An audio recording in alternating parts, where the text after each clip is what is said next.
দেবে, তোমার জাস্ট এখানে এইটুকু বলার পর field is an integral domain এই অবধি বললে তারপর এই প্রমাণটা করে দেবে যেটা আমরা গতদিন করেছি, যে ইন্টিগ্রাল ডোমেনের ক্যারেক্টারিস্টিক সে হয় 0 অথবা প্রাইম। ওটা বলেই লাস্টের ফিল্ডের জন্য এই কথাটা আমরা লিখে দেব। ঠিক আছে? হ্যাঁ। আচ্ছা, সবাই একটু শোনো, আমরা হচ্ছে সামনের সপ্তাহ থেকে অফলাইন করব। এবার দেবজানি ওদিকে বাস চলছে তো? হ্যাঁ দাদা চলছে, কিন্তু খুব কম চলছে। আচ্ছা শোনো, আমি তোমাদের বিকালে অনেকের অসুবিধা হবে যারা গ্রুপ থেকে আসো, সেই জন্য কি করলাম যে রবিবার আমাদের পড়ার টাইমটা 8টার সময় থাকবে, 7:30 ছিল সেখান থেকে 8টা। অনেকেই যারা দূর থেকে আসবে আসতে পারো, সেই জন্য 8টার মধ্যে অবশ্যই কিছু না কিছু অবশ্যই পেয়ে যাবে। রবিবার দিন আমাদের 8টার সময় পাওয়া থাকবে, আর বুধবার আর বৃহস্পতিবার বিকালে এই টাইমটা না পাওয়াও থাকবে না, যতদিন না অব্দি গাড়িটা ঠিকঠাক করে চলছে আর কি। আমরা বুধবার আর বৃহস্পতিবারটা সকাল 10:30টার সময় পড়বো, 10:30 থেকে 12:30 অব্দি, তার মধ্যে হয়ে যাবে। আচ্ছা দাদা হবে না, দাদা হবে না, আমার কম্বাইন পড়া থাকে দাদা 12টা 15 থেকে। কি বার? বুধ বৃহস্পতি। হ্যাঁ ভগবান, এই ছেলেটাই জ্বালাবে। কেউ ছিল দাদা, তারপরে পরে তোমার এসে যেতাম তো। না না, আমরা কি বলতো মানে জাস্ট এই প্রোডাক্টটা হয়তো 15-20 দিনের জন্য এটা করছে আর কি, পরে 2 সপ্তাহ কি 3 সপ্তাহ এরকম চলবে, তারপর হয়তো আমার বঙ্গায় থাকলে কোনো সমস্যা হতো না, কিন্তু আমাদের একটা পড়াতে আসছে তো ওই জন্য সমস্যা হয়ে যাবে। মানে কি এখনো পড়ছো তুমি ওখানে? হ্যাঁ। এই সময়টা কি পড়ছো? হ্যাঁ আজ ছিল। বলো। আজকেও পড়া ছিল, তাই বলছি। সবার সুবিধার জন্য এই টাইমটা করলাম। কটা অব্দি পড়া থাকে তোমার? আমার বুধবার দিন থাকে ওই 3:15-20 পর্যন্ত, আর বৃহস্পতিবার দিন থাকে 2:45 পর্যন্ত। তোমার আগে পড়াটা বন্ধ থাকতো না? আগে বনগায় করতো, এই লকডাউনের জন্য এখানে চলে এসেছে, লকডাউনের কিছুদিন আগে। আর কখন শুরু হয় পড়াটা? 12টা 15 টাইম দিয়ে থাকে, 12:30 থেকে শুরু হয়।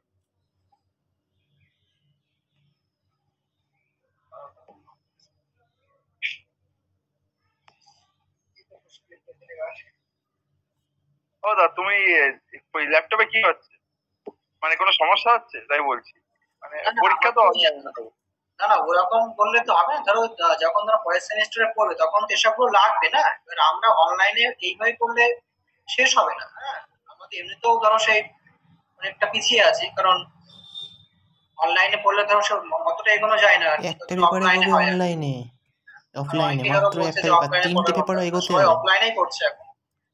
কি বলে, একটা পেপার অফলাইনে হবে, অফলাইনে পড়লে তোমার সুবিধা হতো। আমার মনে হয় কোনো ট্রিক আছে, এই কৌশিক কি যেটা করছে মনে হয়, গন্ডগোল আছে। তাহলে যদি একটু আগে করো, এগোতে হলে 8:30টার দিকে, 8:30টা। আমি তো একটা পড়িয়েই তোমাদের পড়ানোর কথা বলছি, আমার তো সকালে পড়ানো থাকে একটা, মানে মাঝখানে আমার সময়টা খুবই কম, তাই তোমাদের টাইমটার কথা ভেবেই ওই 10:30টা করলাম। আমার তো পরপর হয়ে যাচ্ছে এমনিতেই।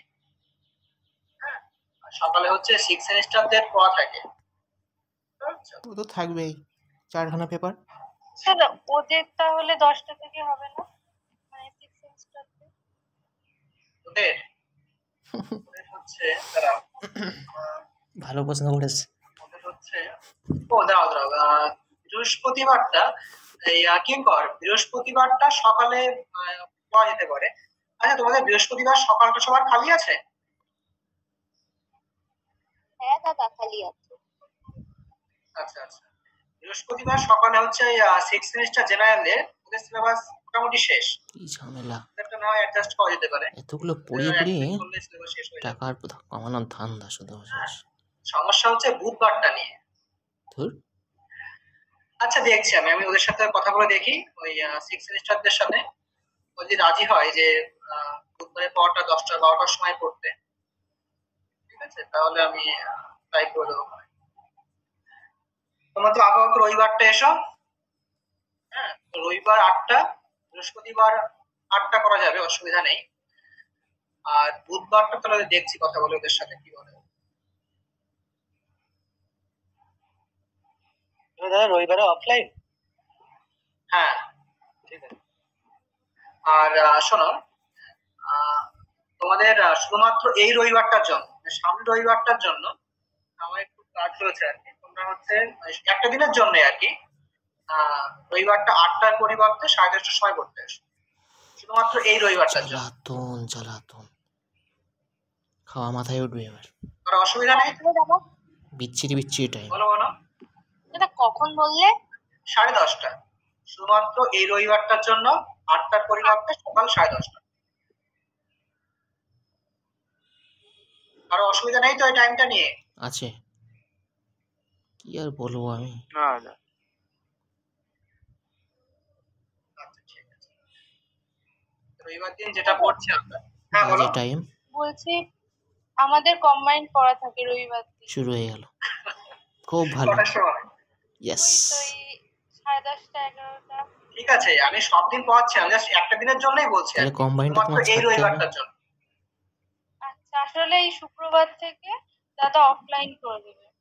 আচ্ছা আচ্ছা, তুমি একটা দিন দেখো অন্তত ওই রবিবারটার জন্য, মানে রবিবার 8টার সময় পড়বো আমরা, কিন্তু একটা দিনের জন্য একটু অসুবিধা হচ্ছে আমার। মানে একটা দিন পড়ার পর থেকে আবার পরের রবিবার থেকে 8টার সময় পড়বো। 1:30টার মধ্যে ছুটি হয়ে যাবে? 10:30টা থেকে শুরু করলে, হ্যাঁ অবশ্যই 10:30 থেকে করলে 12:30টার মধ্যে হয়ে যাবে। ঠিক আছে, প্রথম দিন তো ধরো তোমাদের যদি পড়া লিখতে চাও তাহলে একটু বেশি সময় লাগবে। শুরু পড়া হয়ে লিখবে তো নাকি? ধুর ছেতার মাথা, অনলাইনে পড়া হবে, পড়া লিখতে চেষ্টা করবো দাদা, আবার বলে চেষ্টা করবে। লিখতে হবে দাদা, পরীক্ষা তো না না, ওসব বললে শুনতে হবে। ভালো লাগে না, গতদিন যা পড়িয়েছিলাম পড়ে এসো, কিচ্ছু সেখান পারবো থেকে না। লিখতে দেবো। দাদা প্রথম দিন একটু ছাড় দাও দাদা, প্রথম দিন থাকবে দাদা। আচ্ছা ঠিক আছে, প্রথম দিন তাহলে অল্প করেই দেবো ওখানে, ঠিক আছে?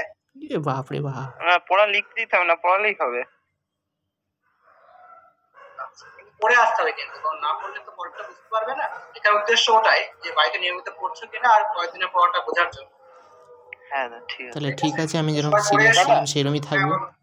হ্যাঁ বলছি, প্রিভিয়াস নোট বলতে তোমার এই যে আজকে যেটা লিখলে এটা স্ক্রিনশট নিয়ে কি? না না, আমি তো এগুলো পিডিএফ করে দিয়েই দিই, এগুলো স্ক্রিনশট নিতে হবে না। আচ্ছা আচ্ছা ঠিক আছে। গত রবিবার যেগুলো পড়িয়েছি আমি, সেই পড়াটা পরের রবিবার দিন পড়া থাকে, প্রত্যেক দিনই তাই। তো আজকে আরে বাবা, পাওয়ার বৃহস্পতিবার, সিরিজের আজকে থিওরি। যেটা পড়া হলো, এই আজকের পড়ার মধ্যে থেকেই সামনের বৃহস্পতিবার লিখতে দিয়ে একটা কি দুটো কোশ্চেন, তারপর পড়া শুরু। গত রবিবারে দাদা তাহলে যেটা হয়েছে একটু আমাকে পিডিএফটা একটু দিয়ে দেবে? পিডিএফটা এদের কাছে আছে, দেখবে তোমাদের গ্রুপ থেকে একটু শেয়ার করে দিও তো ওকে। ওকে দাদা। ঠিক আছে, আচ্ছা নাও তারপর দেখো,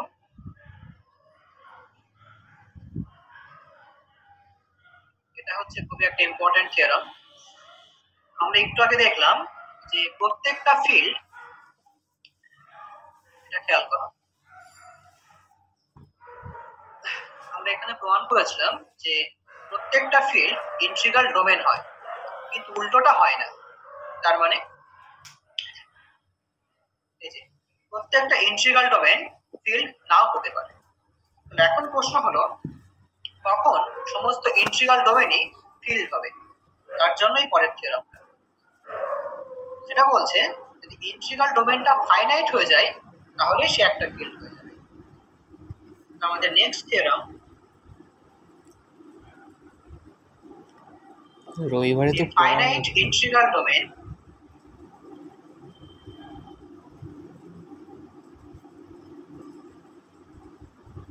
is a field.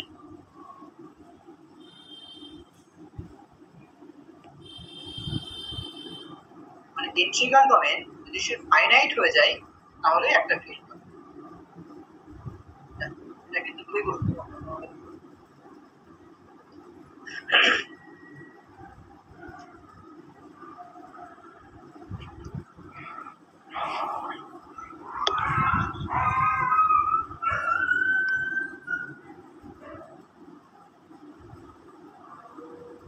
মনীষা বুঝতে পারছো?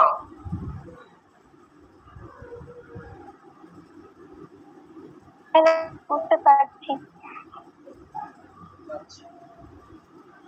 দেখো, let D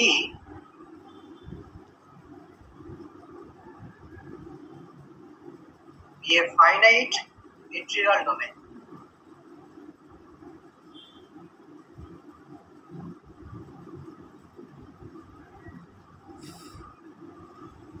তো ফাইনাইট বলা মানে সেখানে ফাইনাইট সংখ্যক এলিমেন্টস থাকবে।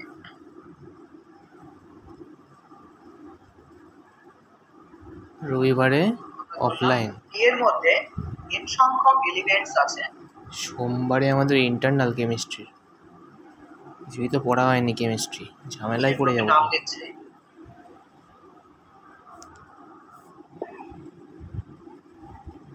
A0, A1, A2 dot up to AN-1।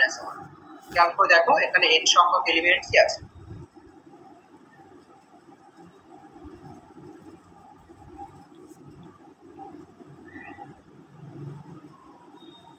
of which যাদের মধ্যে A0 এটাকে আমরা ধরছি জিরো এলিমেন্ট।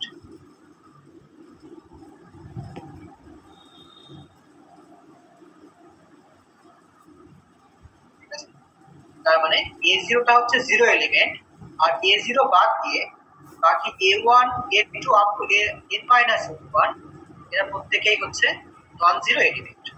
বেশ, আমাকে প্রমাণ করতে হবে যে ডি একটা ফিল্ড। আচ্ছা, এবার বলো এই ইন্টিগ্রাল ডোমেন থেকে ফিল্ড প্রমাণ করতে হলে তার কোন কন্ডিশন দেখাতে হবে? আগে লেখাটাই চলে আসে। ইউনিট দেখাতে হবে, ইউনিট। দেখো, এখন বলা আছে যে কি হচ্ছে একটা ইন্টিগ্রাল ডোমেন। ইন্টিগ্রাল ডোমেন বলা মানে সেখানে 1, 2, 3, 4 এই চারটি কন্ডিশন হোল্ড করছে। আমাদের প্রমাণ করতে হবে যে সে একটা ফিল্ড হবে। ইন্টিগ্রাল ডোমেন থেকে এই ফিল্ডে আসতে হলে আমাদের আর কোন প্রপার্টি শো করতে হবে? Each non zero element is a unit দেখাতে হবে। Every non-zero element is a unit. দেখো, ফিল্ডের যে প্রথম তিনটি কন্ডিশন সেগুলো কিন্তু ইন্টিগ্রাল ডোমেনের মধ্যেও ছিল। ফিল্ড হওয়ার যে last condition each non zero element is a unit, শুধুমাত্র এটা প্রমাণ করলেই আমাদের ফিল্ড প্রমাণ করা হয়ে যাবে। তাহলে আমাদের কাজটা এখানে হলো, এখানে আগে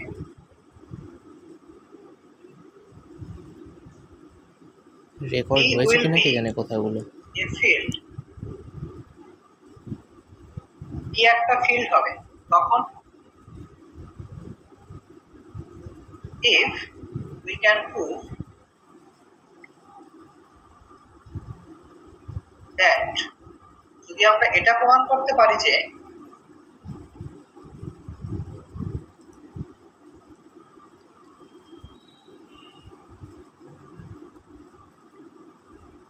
each non-zero element, আচ্ছা নন-জিরো মানে কোনটা বোঝাচ্ছি বলো তো? আমি A1 থেকে আপ টু AN-1, কারণ A0 সেটাকে আমরা ধরেছি zero element. each non-zero element যারা হচ্ছে A1, A2 থেকে আপ টু AN-1, এই এলিমেন্ট গুলোকে ইউনিট হতে হবে। ঠিক আছে? আচ্ছা, তো আমাদের উদ্দেশ্য হলো এই A1, A2 up to AN-1 এরা প্রত্যেকে ইউনিট হবে সেটা প্রমাণ করা। আমরা এখানে ধরে নিচ্ছি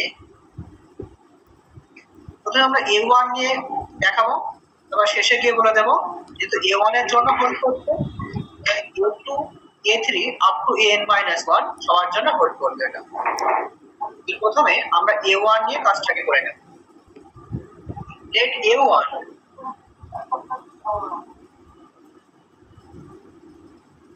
be not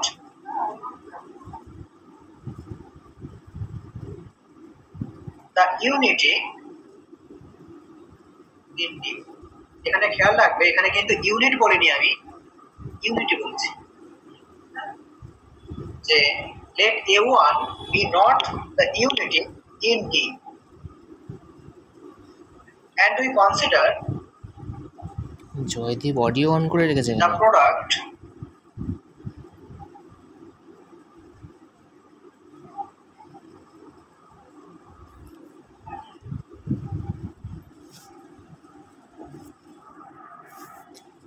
কি করছি দেখো, আমরা A1 এর সঙ্গে বাকি এলিমেন্ট গুলোর প্রোডাক্ট গুলো কনসিডার করব। তার মানে A1 ডট A1, তারপর A1 এর সঙ্গে A2 এর গুণফল, এরকম dot dot up to A1 এর সঙ্গে AN-1। এই প্রত্যেকটা প্রোডাক্ট আমরা এখন কনসিডার করছি। আচ্ছা, এখন বলো তো এই প্রত্যেকটা প্রোডাক্ট তারা কি ডি এর মধ্যে থাকবে, যেখানে ডি একটা ফিল্ড, যেখানে ডি একটা ইন্টিগ্রাল ডোমেন বলা আছে? কি করে বুঝবো? হ্যাঁ থাকবে, কেন থাকবে? ক্লোজার প্রপার্টি থাকে তো। হ্যাঁ, কারণ ইন্টিগ্রাল ডোমেনের মধ্যে ক্লোজার প্রপার্টি আছে গুণের সাপেক্ষে, কাজে এই প্রত্যেকটা গুণফল এখন ডি এর মধ্যেও আছে। তাই তো। Then all these elements belongs to D.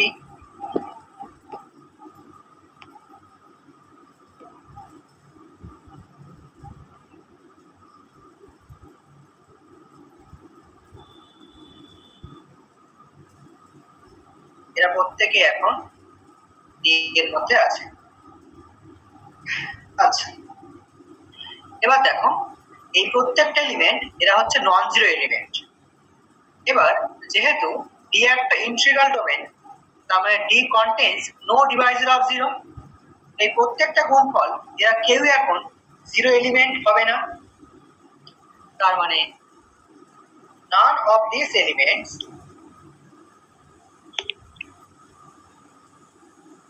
দেখো, যেহেতু ডি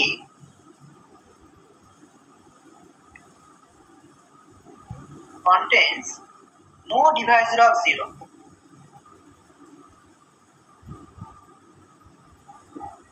কারণ ডি একটা ইন্টিগ্রাল ডোমেন বলা আছে, তার মানে D contains no divisor of zero। এখন বলো, যেহেতু ডি এর মধ্যে ডিভাইজার অফ জিরো নেই, এই গুণফলগুলো এরা কি কেউ জিরো এলিমেন্ট হবে? হবে না। না, কেন না? D contains no ওগুলো তো divisor সব of zero. নন জিরো, আর ওদের গুণফলটা জিরো হলে ডিভাইজার অফ জিরো এতে কিন্তু বলা তো আছে নেই। তো যেহেতু D contains no divisor of zero, কাজেই এই নন জিরো এলিমেন্টগুলোর গুণফল কখনোই জিরো এলিমেন্ট হবে না। তার মানে এই এলিমেন্টস গুলো এরা কেউই জিরো এলিমেন্ট নয়। তার মানে none of these elements শর্ত কি ছিল? a1.a2 a0.a1.a1 a1.an-1 এগুলো কি হবে? জিরো হতে হবে। যেহেতু ডির মধ্যে ডিভাইজার অফ জিরোই নেই, তাহলে ওদের গুণফল তো ডিভাইজার অফ জিরো হওয়ার প্রশ্নই ওঠে না। none of these elements প্রশ্নটা কেন করলে? is দেখেই বোঝা যাচ্ছে। zero, মানে এরা কেউই জিরো এলিমেন্ট নয়। এবার আমরা প্রমাণ করব এই যে প্রোডাক্ট গুলো আমরা কনসিডার করেছি এরা প্রত্যেকেই হচ্ছে ডিস্টিংক্ট এলিমেন্ট। তার মানে এই প্রোডাক্ট গুলো এরা কেউই একে অপরের সঙ্গে সমান নয়, সবাই পৃথক। তাহলে we assert that, আমরা অনুমান করছি যে, ধরে নিচ্ছি যে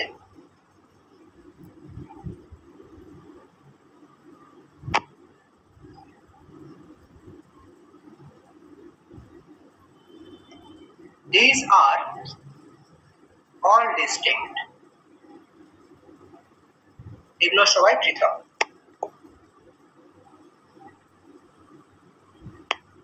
আচ্ছা, এবার পৃথক বললেই তো হবে না, আমাদের সেটা প্রমাণ করে দেখাতে হবে। তো আমরা এখানে ধরে নিয়েছি যে প্রত্যেকটা এলিমেন্টই হচ্ছে পৃথক। কেন? যদি সম্ভব হয় আমরা ধরে নেব এরা পৃথক নয়। আবার সেই কন্ট্রাডিকশন পদ্ধতি। এগুলো কিরকম একটা লাগে, একটা স্টেটমেন্টের কোনো if প্রুফ না possible ছাড়া let, যদি কন্ট্রাডিকশন দিয়ে সম্ভব দেখিয়ে দিচ্ছে। হয় আমরা ধরে নিচ্ছি যে এখানকার এলিমেন্ট গুলো এরা প্রত্যেকে পৃথক নয়। পৃথক নয় মানে কি, এদের মধ্যে অন্তত কোনো দুটো একে অপরের সঙ্গে সমান হবে।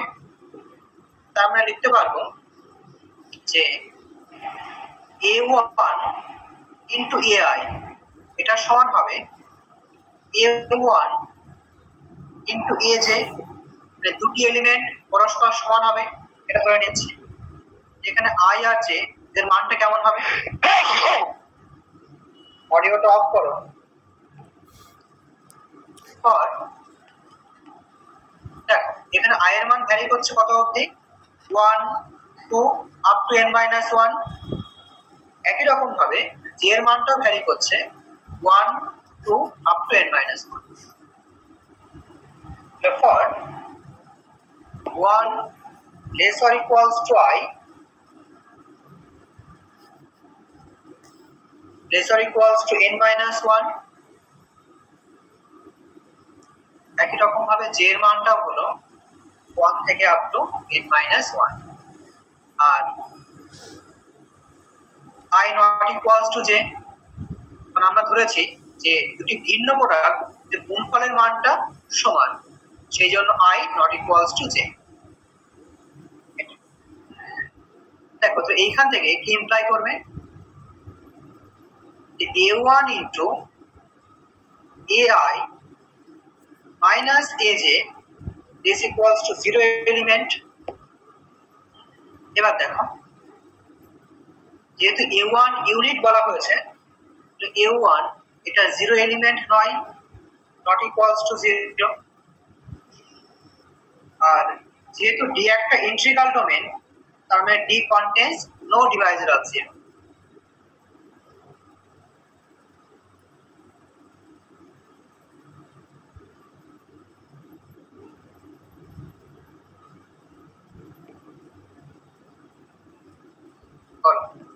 এখান থেকে কি ইমপ্লাই করবে, এখানে বলা হচ্ছে d contains no divisor of 0, মানে d এর মধ্যে কোনো divisor of 0 থাকবে না। তাহলে সহজ করে বললে d এর মধ্যে দুটি নন জিরো এলিমেন্টের গুণফল কখনোই 0 এলিমেন্ট হবে না। আর এইখানে এই প্রোডাক্টের মধ্যে a1 টা হচ্ছে নন জিরো এলিমেন্ট, এই লাইন থেকে কি ইমপ্লাই করবে, ai তার মানে equal to aj ai minus aj equal to 0 হবে।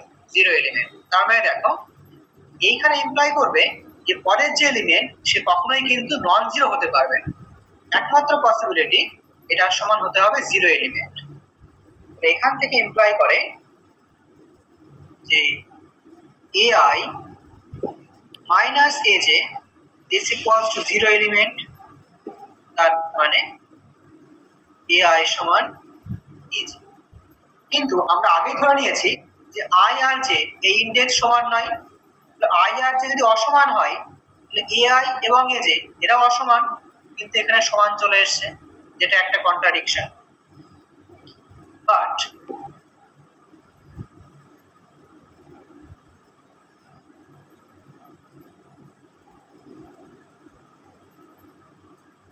ai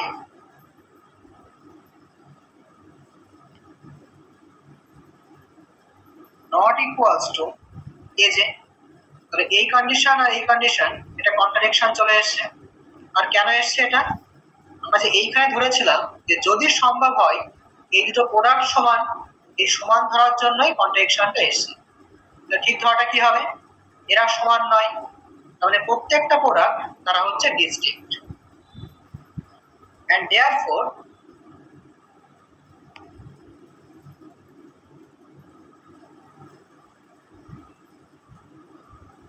ai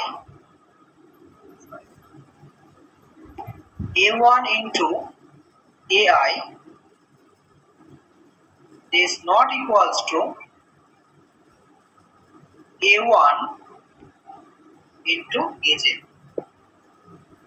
তার মানে ওই যে প্রোডাক্ট গুলো আমরা পেয়েছিলাম এটা প্রত্যেকে হচ্ছে ডিস্টিংক্ট এলিমেন্টস। Thus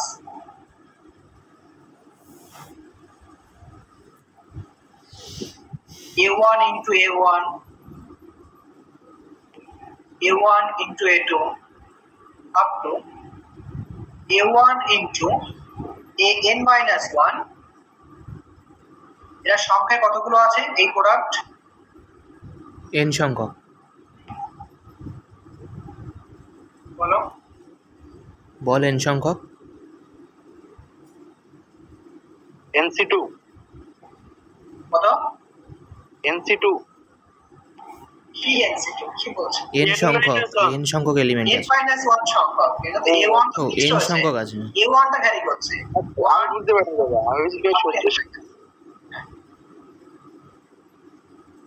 আমি ছিলাম না একটু অন্য দিকে। আচ্ছা ঠিক আছে। Thus these are n minus 1 distinct elements। আচ্ছা distinct তো বটে, আবার নন জিরো হবে এরা, তাহলে এরা হচ্ছে n minus 1 distinct এবং নন জিরো এলিমেন্টস। একসঙ্গে লিখে দিই। আর n minus 1 distinct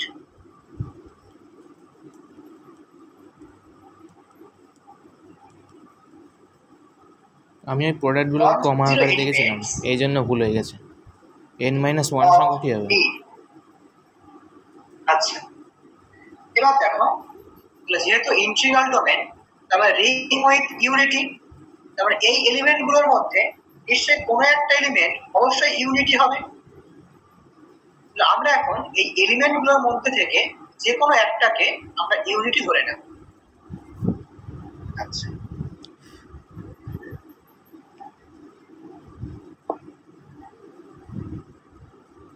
one of these elements,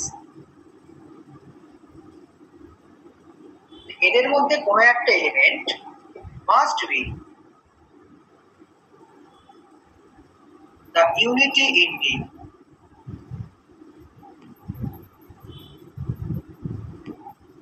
ঠিক আছে, আমি বললাম সেই এলিমেন্টটা হচ্ছে A1 into AP, যেখানে P টা হচ্ছে এটা জেনারেল ইন্ডেক্স।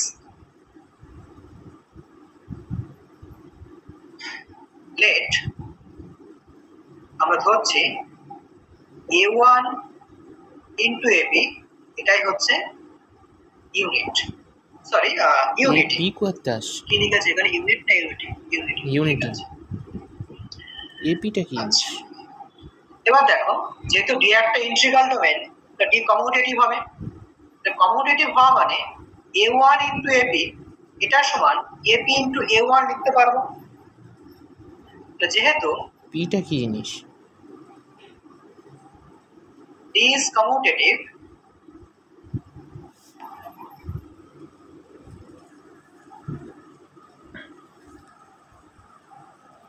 তাহলে A1 into AP এটা সমান AP into A1 সমান I লেখা যাবে। এখান থেকে বলো, এই যে A1 into AP সমান AP into A1 সমান I, এখান থেকে কি বলা যাবে A1 সম্বন্ধে? A1 হচ্ছে ডিভাইজার অফ ইউনিট। ইউনিট নাকি? ইউনিট না ইউনিটি? ও এটা হচ্ছে ইউনিট। ইউনিট A1 এর সংজ্ঞা মনে আছে? দেখো ইউনিটের সংজ্ঞায় কি বলেছিলাম আমরা? হবে, হ্যাঁ এটা ইউনিট হবে। ধরো একটা element in a ring R, তাহলে এটাকে ইউনিট বলেছিলাম যদি কিনা R এর মধ্যে অন্য একটা এলিমেন্ট ইনভার্স কি থাকে such that A dot B এটা সমান I হয়, বা অন্য একটা এলিমেন্ট C থাকে যাতে করে C dot A এটা সমান I হয়। মানে সহজ করে বললে আমরা এটাকে ইউনিট বলেছিলাম যে R এর মধ্যে অন্য একটা এলিমেন্ট B পাই, যেটাকে এর সঙ্গে গুণ করলে আইডেন্টিটি আসে, তখন এটাকে আমরা বলেছিলাম ইউনিট। আচ্ছা তো এখানে দেখো A1 এর জন্য ওই D এর মধ্যে অন্য একটা এলিমেন্ট AB পেয়েছি, যেটাকে A1 এর সঙ্গে ডান দিক বা বাঁ দিক থেকে গুণ করলে I পাওয়া যাবে। তাহলে এখানে A1 টাকে কি বলবো আমরা? ইউনিট বলবো।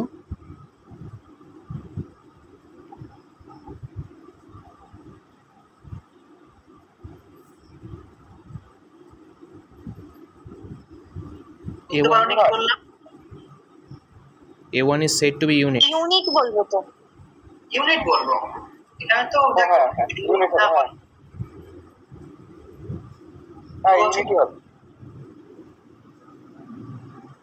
হ্যালো, দেখো এখানে অন্যভাবে দেখলে কেমন দেখা যাচ্ছে যে A1 এর মাল্টিপ্লিকেটিভ ইনভার্স এক্সিস্ট করছে, তার মানে A1 একটা ইউনিট, তাই তো? দিস শোজ দ্যাট কিরকম একটা লাগলো এপিটা মাল্টিপ্লিকেটিভ shows ইনভার্স। that- এটা কোন গ্যারান্টি দিয়ে বলতে পারছি? এটা তো ধরা হয়েছে যে AP A1 into AP equal to I, দুম করে বলা A1 হলো যে এপিটা inverse. is a unit in D।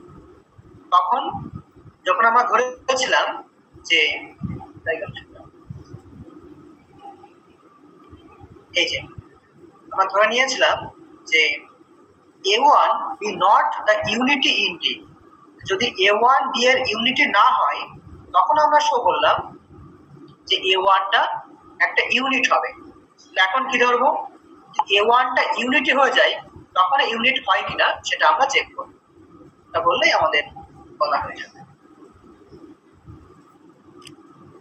দেখো তাহলে A1 যদি ইউনিটি না হয় সেটা ধরে আমরা দেখিয়েছি যে A1 একটা ইউনিট হবে। আর এবার ধরবো যে ইউনিটি হয়ে যায় তাহলে কি হবে।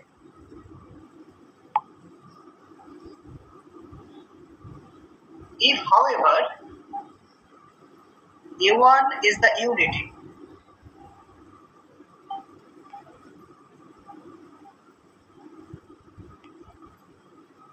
in D, then আচ্ছা যদি A1 টা ইউনিটি হয়ে যায় তাহলে A1 কি ইউনিট হবে? কি বলা হয়? বুঝলাম না, A1টা ইউনিট হ্যাঁ, হবে। না, না, হবে না, হবে না। কেন হবে না বলো? গ্যারান্টি দিয়ে হচ্ছে ইউনিটের শুধু- ইউনিট সমান। A1 ইন্টু A1 করলে তবে ইউনিট হবে। দেখো ইউনিট হওয়ার শর্তটা কি সেটাকে ভাবো।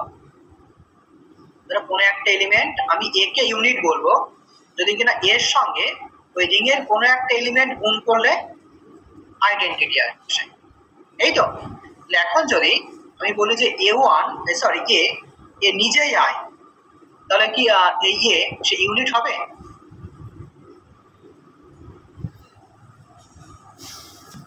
না দাদা, না দাদা। কেন? যদি এটা নিজে এটা তো মানে আইডেন্টিটি তো ওরই ইনভার্স হবে, সেলফ ইনভার্স। এখন যদি A1 এটার সমানই আই হয়ে যায় তাহলে আই ইনটু আই এটার সমানই আই বলতে পারবো আমি। তখন কি বলবো, এই A1 এর নিজেরই মাল্টিপ্লিকেটিভ ইনভার্স, তার মানে A1 একটা ইউনিট। হ্যাঁ, বুঝতে পারলে? সংজ্ঞায় বলেছিল যে যদি আর একটা এলিমেন্ট এরকম পাওয়া যায়, মানে হ্যাঁ, তো সেই এলিমেন্টটা নিজেই হতে পারে। আচ্ছা, বুঝতে পারলে? হ্যাঁ, হ্যাঁ। তাহলে এখন দেখো, এখন যদি A1 একটা ইউনিটি হয়ে যায় দেন A1 is also a unit in, দেখো আমাদের প্রমাণ হয়ে গেছে। আমরা প্রথমে দেখিয়েছিলাম যে A1 টা ইউনিটি না হয় তাহলেও A1 একটা ইউনিট হবে, আর এখন বললাম যে A1 একটা ইউনিটি হয়ে যায় তাহলেও A একটা ইউনিট হবে, সরি A1 একটা ইউনিট হবে। দেখো তাহলে A1 এর মানে A1 এর যে কোনো একটা নন জিরো এলিমেন্ট হয় তার জন্য সেই এলিমেন্টটা একটা ইউনিট হবে। এবার এখান থেকে বলা যাবে যে D এর প্রত্যেকটা নন জিরো এলিমেন্টই এক একটা unit. Thus, each non-zero element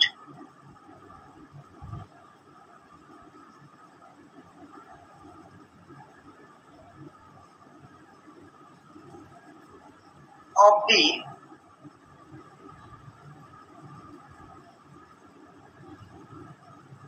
is a unit, and this proves that